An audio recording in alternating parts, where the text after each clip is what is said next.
신명기 강의 25번째 시간입니다. 신명기 5장 7절 말씀 한 절 봅니다. 같이 읽겠습니다. 나 외에는 다른 신들을 네게 두지 말지니라. 아멘. 그동안 여러 번 예고해 드린 대로 이제 오늘부터 10계명 강의를 시작합니다. 오늘 첫 시간이기도 해서 10계명이란 단어부터 좀 정리하고 가겠습니다. 10계명이란 단어 선택이 과연 합당한가? 이런 이야기입니다. 10계명이란 단어가 성경에 딱 3번 등장합니다. 출애굽기에 한 번, 그리고 여기 신명기에 2번 나옵니다. 자, 출애굽기 34장으로 가볼까요? 34장 28절 같이 읽겠습니다. 모세가 여호와와 함께 40일, 40야를 거기에 있으면서 떡도 먹지 아니하였고 물도 마시지 아니하였으며 여호와께서는 언약의 말씀 곧 10계명을 그 판들에 기록하셨더라. 10계명이라는 단어가 처음 등장하는 바로 그 말씀인데요. 보시는 것처럼 언약의 말씀 곧 10계명 이렇게 되어 있죠. 여러 번 말씀드린 것처럼 10계명을 해석하는 열쇠가 될 만한 그런 내용입니다. 10계명은 언약이다. 이겁니다. 자, 언약이라고 했으니까 명령과는 거리가 먼 거죠. 10계명, 계명, 명령이란 말입니다. 조금 이따가 다시 설명드리겠지만 10계명은 명령이 아닙니다. 명령문으로 구성되어 있지 않아요. 여기에 있는 것처럼 언약의 말씀, 즉 약속의 말씀이란 말이죠. 자, 이 단어 10계명이란 단어 채택에 대해서 좀 더 이야기를 하고 가죠. 10계명, 10개의 계명, 명령 이런 건데요. 좋지 못한 단어 선택입니다. 이 계명, 명령으로 번역된 단어가 하데바림인데요. 하데바림. 이게 다바르에서 온 단어입니다. 다바르, 말하다. 이런 뜻이죠. 그러니까 하데바림, 말들, 말씀들, 이런 거란 말입니다. 따라서 10개의 계명, 10개의 명령, 이게 아니라 10개의 말씀들, 이런 거죠. 그러니까 말이 명령으로 해석되어서 번역에 반영되어 버린 겁니다.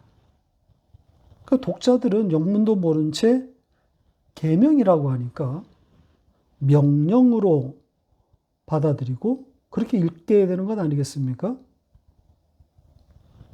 조금 이따 설명드리겠지만 10개의 문장이 다 모조리 명령문이 아닙니다. 명령형 동사들이 아니란 말이죠. 전부 평서문입니다. 조금 이따 다시 자세한 이야기를 하기로 하고 계속해서 이 단어에 대한 이야기를 좀 더 해보겠습니다. 10개의 말, 10개의 말들이라고 했는데요. 이 표현 자체가 상징하는 바가 있습니다. 10이라는 단어가 갖는 상징이 있지 않습니까? 10, 에세르라는 단어인데요. 이 단어를 좀 살펴보겠습니다. 이전에도 몇 번 말씀드린 바가 있는데 이 기본적으로 10이란 숫자가 갖는 히브리적 개념이 있단 말이죠. 꽉 찼다. 완전하다. 완성의 의미입니다. 그래서 혹자는 하나님의 숫자다. 이렇게까지 부르기도 합니다.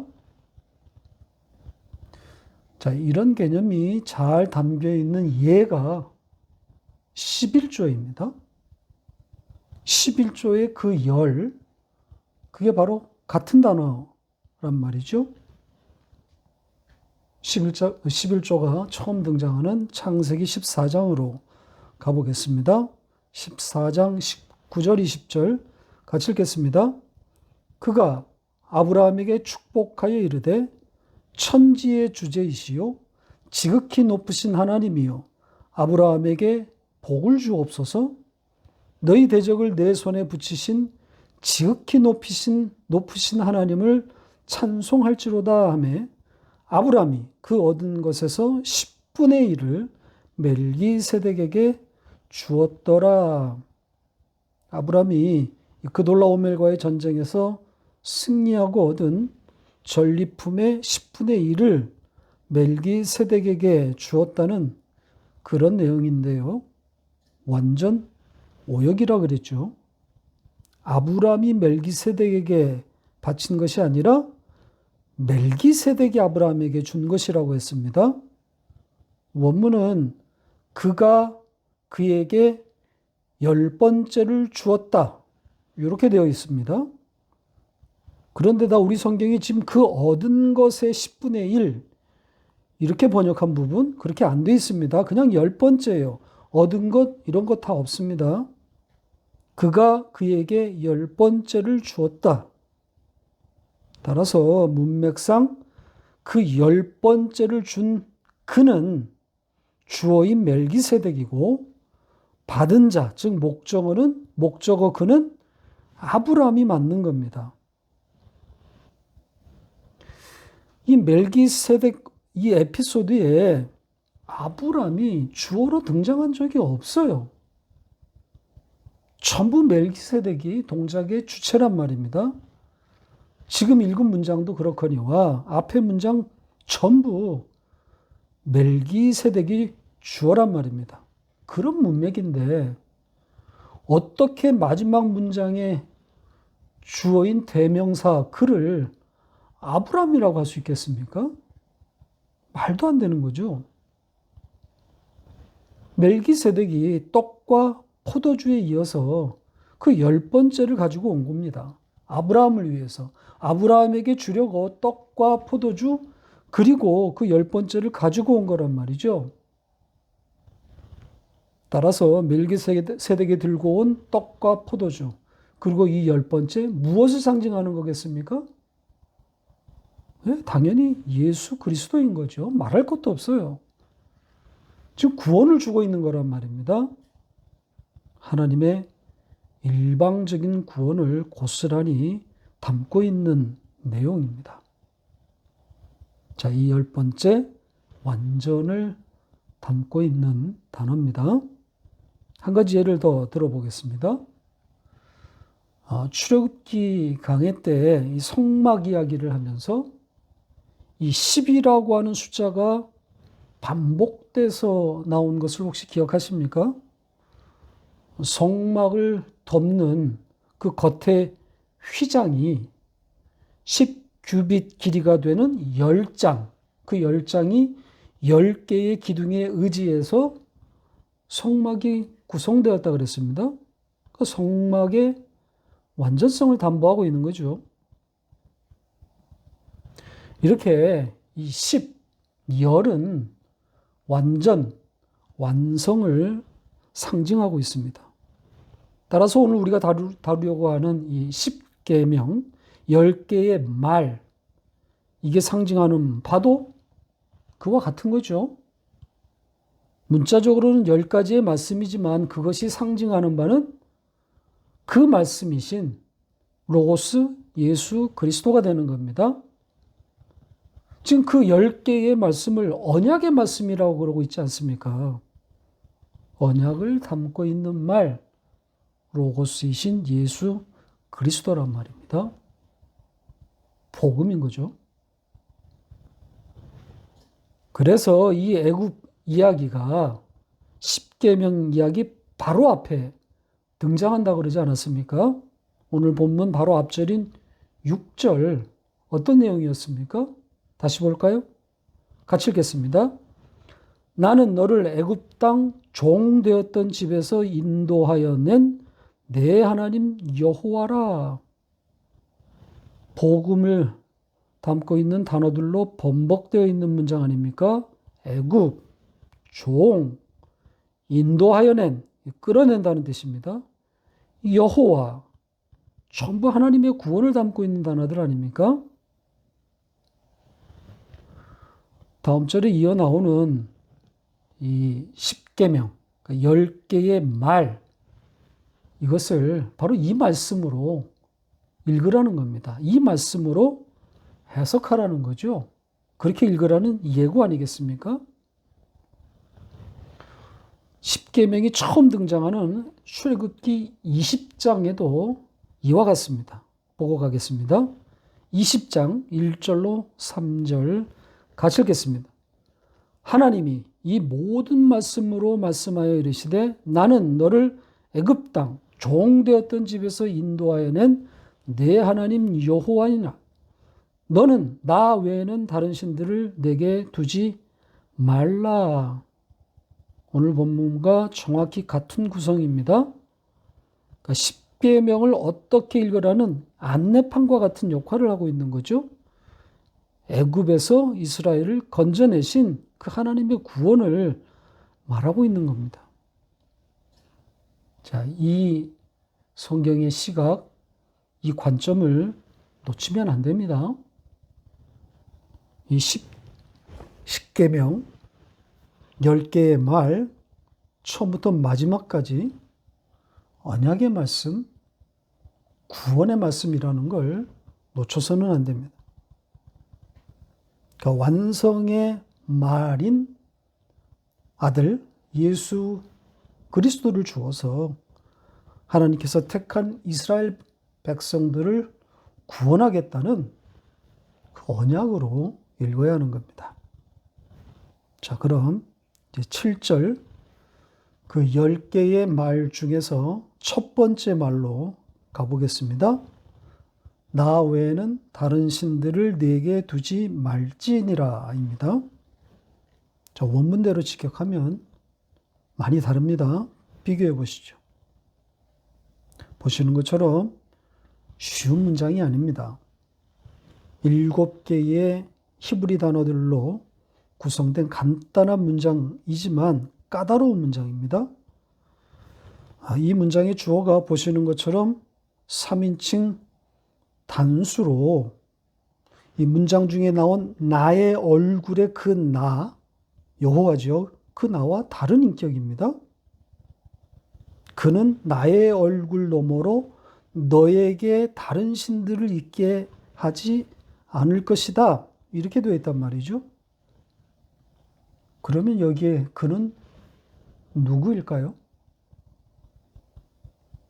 하나님 자신인데 그 하나님을 객관화시켜서 그라고 대명사 그라고 표현한 것일까요? 물론 그럴 수도 있겠지만 성령 하나님이라고 보면 무난할 것 같습니다. 따라서 의미하는 바는 내가 그렇게 할 거야. 반드시 그런 자로 만들고 말겠어. 이런 의미가 되는 거죠. 자, 아무튼 이 문장은 명령문과는 거리가 먼 문장입니다. 우리더러 무엇을 하라는 그런 내용이 아닙니다. 당신의 하실 일을 적어 놓은 겁니다. 자, 그러면 여기에 다른 신들에 대한 이야기로 좀 넘어가 보겠습니다. 하나님의 얼굴 너머로 너에게 다른 신들을 없게 하겠다. 이렇게 말하고 있지 않습니까? 자, 여기에 다른 신들이란 애굽에서 이스라엘이 경험했던 애굽의 신들이겠죠.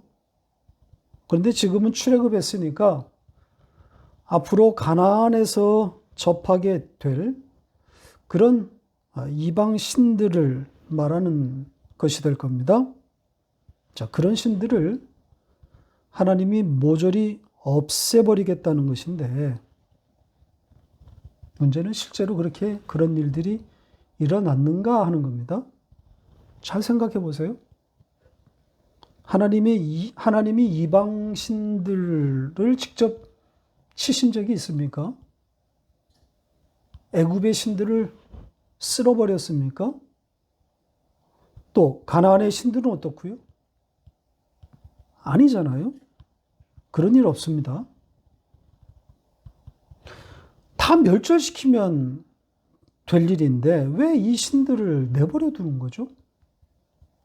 없애버리면, 쓸어버리면 이스라엘이 그 신들에게 기웃거릴 일도 없는 것 아닙니까? 이스라엘이 가는 곳마다 그 땅의 신들을 멸절시키면 될 일이란 말입니다. 그런데 하나님은 그 신들과 전쟁하지 않습니다.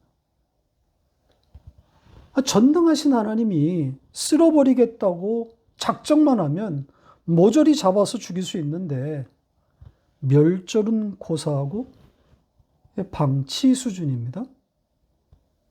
이스라엘에게 언제든지 마음 놓고 접근할 수 있도록 방조하고 있는 셈이란 말이죠.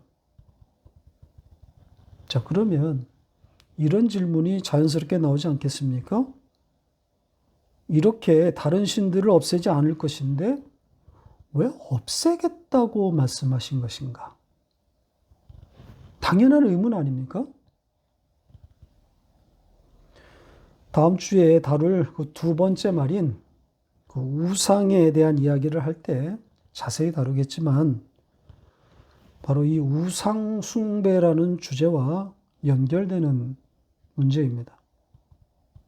지금 다른 신들을 없애겠다는 이 문장에 너희에게 있어서의 다른 신들, 이 부분 잘 봐야 합니다. 그러니까 모든 신들을 다 쓸어버리겠다는 그런 취지가 아니라 너희에게 있는 그 신들, 그것으로 좁혀지고 있는 거죠. 자, 이걸 좀 비약하면 다른 신들과의 전쟁이 아니라 그 신들에게 기웃거리고 있는 이스라엘과의 전쟁을 하겠다는 그런 의미 아니겠습니까?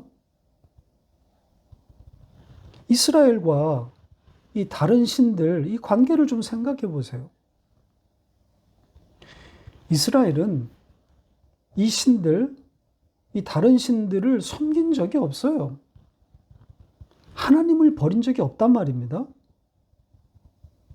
그 신들 앞에 절한 것을 가지고 이스라엘이 하나님을 버리고 이방신을 섬겼다고 말하는 것은 옳지 않아요.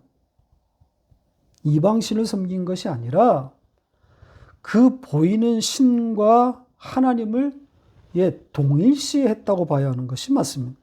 하나님이 나타나지 않으니까, 보이지 않으니까 그 보이는 이방신을 하나님으로 상정한 거란 말이죠. 그러니까 이스라엘의 입장에서 보면 이스라엘은 하나님을 섬긴 것이 되는 겁니다. 이방인의 방식으로 하나님을 경배한 셈인 거죠. 자, 보세요. 호렙산에서 일어난 그 아론의 금소 사건에 아론의 설교를 좀 보겠습니다. 출애굽기 32장 1절로 4절입니다. 같이 읽겠습니다. 백성이 모세가 산에서 내려옴이 더딤을 보고 모여 백성이 아론에게 이르러 말하되 일어나라 우리를 위하여 우리를 인도할 신을 만들라. 이 모세 곧 우리를 애굽 땅에서 인도하여 낸 사람은 어찌 되었는지 알지 못함이니라. 아론이 그들에게 이르되 너희 아내와 자녀의 귀에서 금고리를 빼어 내게로 가져오라. 모든 백성이 그 귀에서 금고리를 빼어 아론에게로 가져가며 아론이 그들의 손에서 금고리를 받아 부어서 조각칼로 새겨 송아지 형상을 만드니 그들이 말하되 이스라엘아 이는 너희를 애굽 땅에서 인도하여 낸 너희의 신이로다 하는지라. 호렙산에 올라간 모세가 내려올 기미가 없자 백성들이 아론을 꼬드겨서 좀 신을 만들자고 하는데 아론이 덥석 받아버립니다. 아론도 흔들렸던 거죠. 이렇게 아론이 금으로 송아지 형상을 만들어 놓고, 이 금소입니다. 송아지가 아니라 소의 형상을 만들어 놓고 백성에게 뭐라 그럽니까? 이는 이것, 금소 형상을 말하는 거죠. 이것이 너희를 애굽 땅에서 인도하여 낸 너희의 신이다. 이렇게 말하고 있지 않습니까? 이방신을 흉내내어서 형상을 만들어 놓고 그것을 하나님이라고 부르고 있단 말이죠. 이스라엘은 신을 바꾼 적이 없어요. 다만 보이는 신이 필요했던 겁니다. 하나님을 보여달라는 거죠. 우상 숭배의 본질은 바로 이 형상을 만드는 것에 있습니다. 다음 주에 이어지는 그 두 번째 말, 이 우상 숭배 주제인데 핵심 내용이 형상에 관한 내용이란 말이죠. 조금 미리 좀 이야기를 하자면 우상 숭배는 형상을 만드는 것과 밀접하게 연결되어 있습니다. 맞닿아 있습니다. 그러니까 하나님을 형상화하지 말라는 것인데 이 형상화가 우상 숭배와 연결되고 있단 말입니다.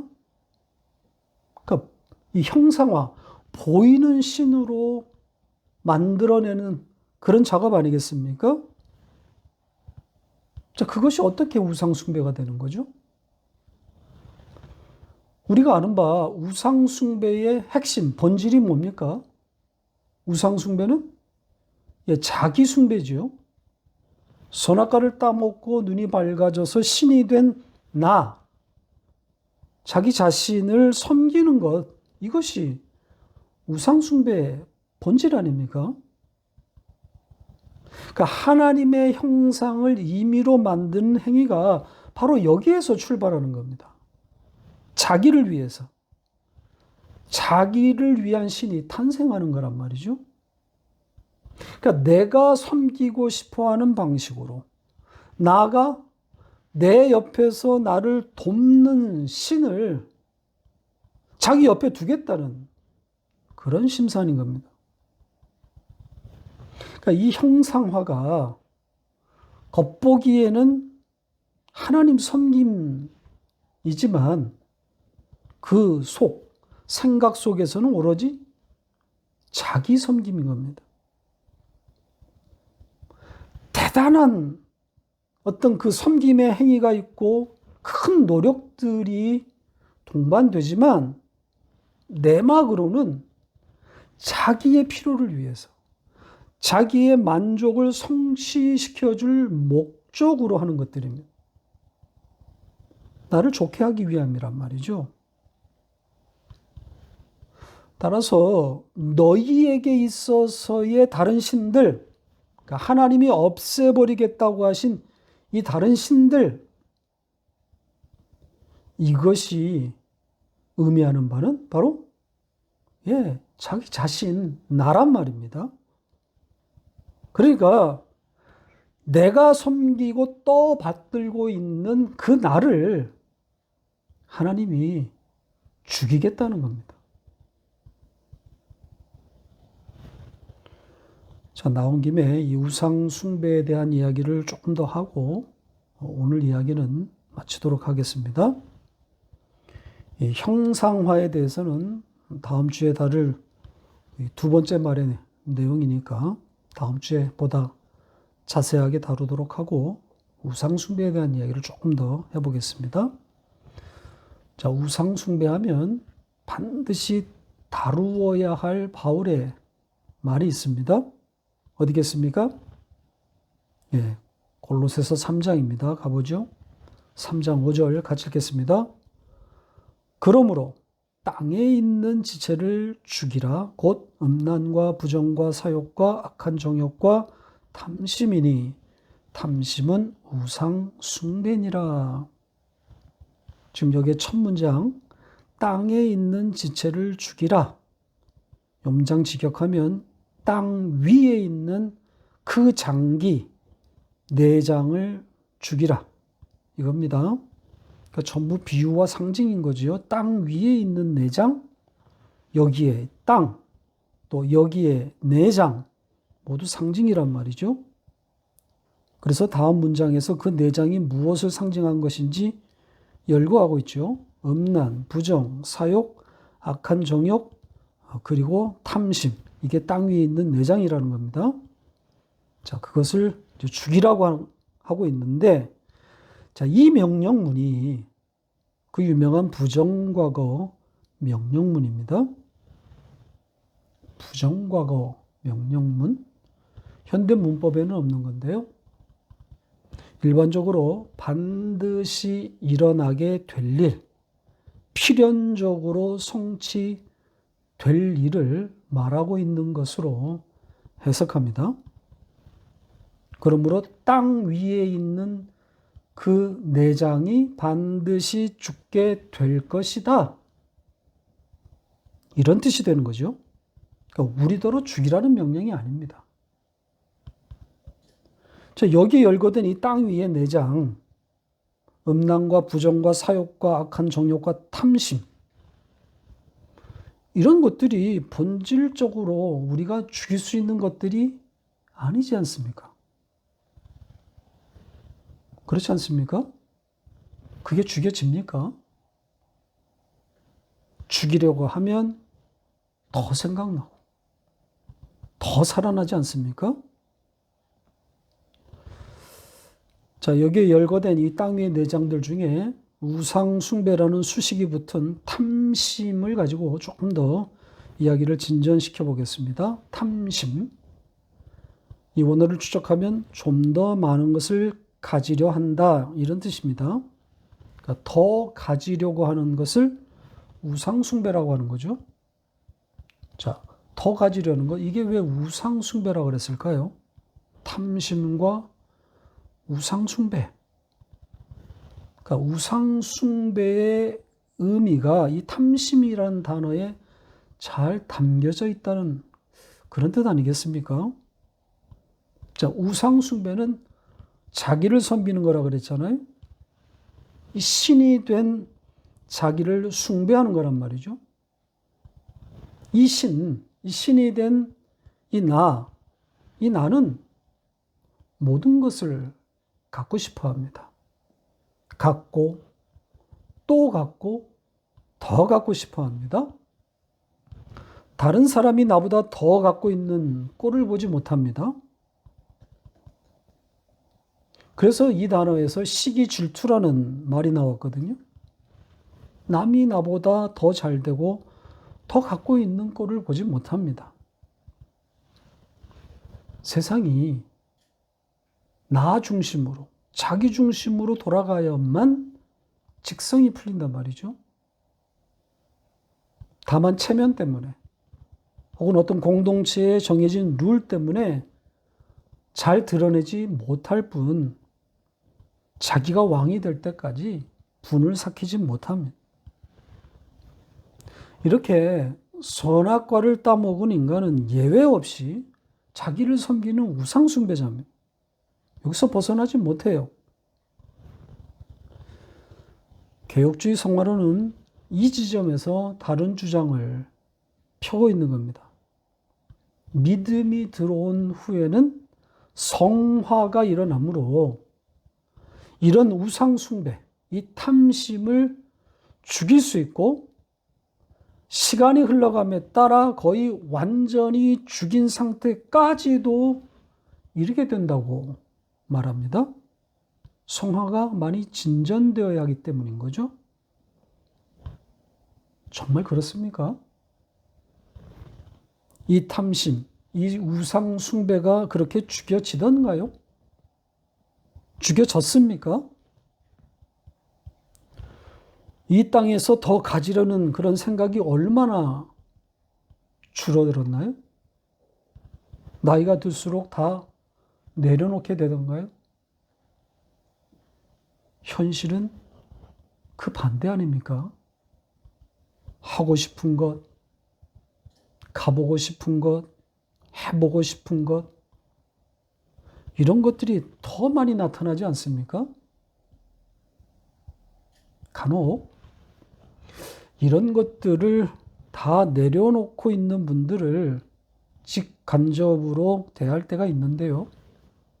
조금 들여다보니까 눈에 보이는 몇 가지는 내려놓은 것 같은데 정작 자기를 챙기는 것은 더 많아진 것을 보게 됩니다.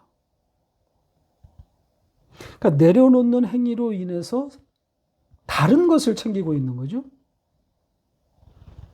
자기 명성, 사람들의 칭찬, 자기 만족, 이런 것들을 챙기고 있다는 거죠. 그러니까 내려놓은 것들은 좀 있는데 역시 자기, 그 나는 내려놓지 못하고 있는 거란 말이에요. 아니, 더 강화되고 있는 거죠.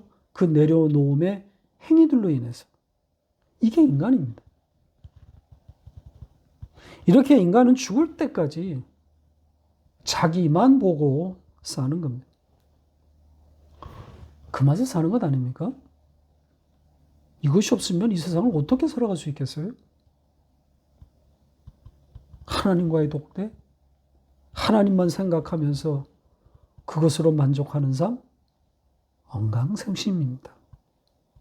잠시 그런 시간을 보내다가도 이내 이 탐심, 이 우상숭배의 자리로 바로 돌아옵니다. 왜 그럴까요? 이게 하나님이 정해놓으신 법이기 때문입니다. 인간의 운명과 같은 거죠. 여기서 벗어나지 못합니다. 하나님이 그렇게 묶어 놓았는데 인간이 무슨 수로 풀 수 있단 말입니까? 자, 그렇게 묶어 놓음을 말하고 있는 말씀으로 한번 가보겠습니다. 로마서 11장 30절로 32절 같이 읽겠습니다. 너희가 전에는 하나님께 순종하지 아니하더니 이스라엘이 순종하지 아니함으로 이제 국류를 입었는지라. 이와 같이 이 사람들이 순종하지 아니하니 이는 너희에게 베푸시는 국률로 이제 그들도 국률을 얻게 하려 하심이라. 하나님이 모든 사람을 순종하지 아니하는 가운데 가두어 두심은 모든 사람에게 국률을 베풀려 하심이로다. 참으로 귀귀한 말씀 아닙니까? 이스라엘이 순종치 아니함으로 국률을 입었다고 지금 말하고 있지 않습니까? 순종치 아니했기 때문에 국률을 입었다. 그러면서 하나님이 그런 상태로 순종치 아니한 가운데 가두어 두었다고 말하고 있습니다. 왜요? 국률을 베풀려 하심이기 때문이다. 국률을 베풀기 위함이라는 거죠. 이 말씀을 조금 비약하면 순종치 아니해야 국률을 알게 된다. 이런 거 아닙니까? 그러니까 순종이 중요한 것이 아니라 긍휼을 입었다는 것. 그것을 아는 것이 중요하다는 이야기입니다. 사도 바울은 갈라디아서 3장에서 약간의 단어만 바꿔서 같은 이야기를 하고 있습니다. 3장 22절 같이 읽겠습니다. 그러나 성경이 모든 것을 죄 아래에 가두었으니 이는 예수 그리스도를 믿음으로 말미암는 약속을 믿는 자들에게 주려 함이라.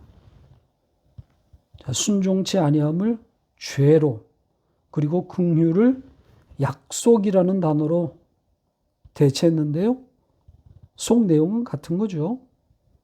그러니까 죄 아래 두어서 약속을 주려고 한다, 그런 말 아닙니까? 죄에 있어야 약속을 받게 된다는 뜻입니다.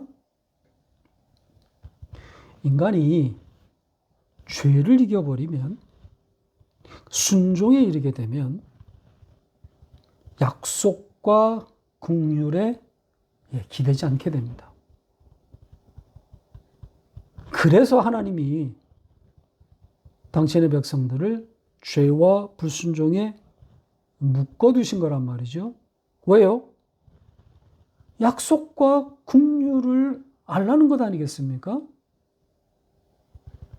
인간의 행위가 배제된 하나님의 일방적인 구원을 가르치려는 겁니다. 은혜를 알라는 거죠. 약속과 긍휼, 은혜의 다른 말 아닙니까? 이렇게 하나님의 은혜로 귀결되는 겁니다. 성경에 다른 이야기는 없어요. 십계명 10개의 말, 그 중에 오늘 첫 번째 말인 오늘 본문이 말하는 바도 바로 이 이야기입니다. 내가 우상 숭배자 너를 긍휼과 약속을 붙드는 자로 만들고 말 거야. 너는 끝까지 너에게 다른 신들을 두겠지만 나 여호와는 너의 그 우상 숭배를 지속적으로 부수어서 나밖에 모르는 자로 은혜와 긍휼에 기대는 자로 만들고 말겠어. 이것이 오늘 첫 번째 말 속에 담긴 뜻입니다. 오늘은 여기까지 하고 다음 주에 두 번째 말 우상 숭배와 형상화에 대한 이야기로 돌아오겠습니다.